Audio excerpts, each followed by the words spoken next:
حضور نے ارشاد فرمایا کہ میری جانب سے ایک آیت بھی ہو تو اس کو آگے پہنچا دوں، اور جس نے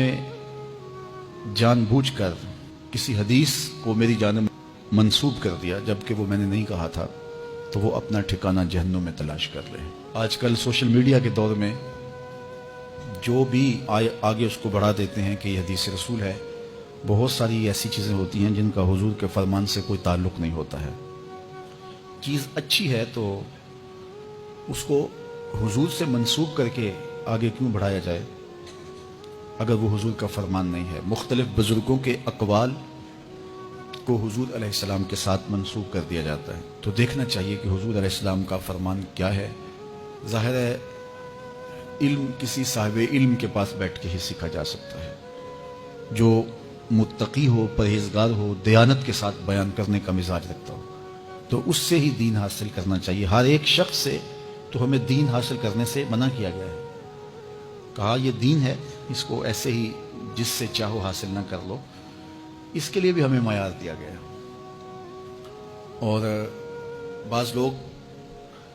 سوشل میڈیا کو اتنا معتبر سمجھ بیٹھے کہ وہاں جو ملے، حالانکہ وہ بھی انسانوں نے ڈالا ہوا ہے اور لوگوں نے اپنے اپنے عقیدوں، اپنی اپنی خواہشات کے مطابق وہاں جو بھی ڈال دیا، تو اس کو ہم نے کہا کہ یہ جو ہے وہ درست ہے، جبکہ زیادہ تر چیزیں وہاں درست نہیں بھی ہوتی۔ تو اس لیے یہ بات ذہن میں رکھیں کہ حضور کی جانب کوئی چیز منسوب کرتے ہوئے اس کا یقین ہونا چاہیے کہ یہ حضور علیہ السلام کا فرمان ہے۔ رسول کریم صلی اللہ علیہ وآلہ وسلم نے ارشاد فرمایا، جس شخص کی اللہ بھلائی کا ارادہ کر لیتا ہے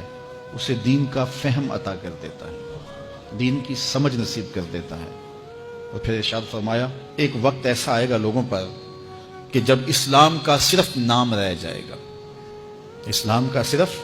نام رہ جائے گا، باطن میں اسلام نہیں ہوگا، روحوں میں اسلام نہیں ہوگا، رویوں میں اسلام نہیں ہوگا، طرز زندگی میں اسلام نہیں ہوگا، معاشرت میں اسلام نہیں ہوگا، ملک کی قوانین میں اسلام نہیں ہوگا، عدالتوں میں اسلام نہیں ہوگا، اسلام صرف نام کا رہ جائے گا۔ وَلَا يَبْقَى مِنَ الْقُرْآنِ إِلَّا رَسْمُهُ،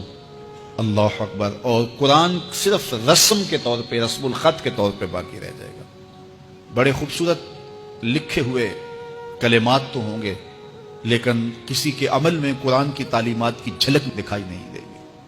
اللہ اکبر، مسجدیں زیب و زینت کے لحاظ سے تو آباد ہوں گی لیکن ہدایت کے نور سے خالی ہوں گی، ممبر و محراب سے لطیفے سنائے جا رہے ہوں گے۔ ہم تو دیکھ رہے ہیں کہ اس دور میں بھی ایسا ہو رہا ہے،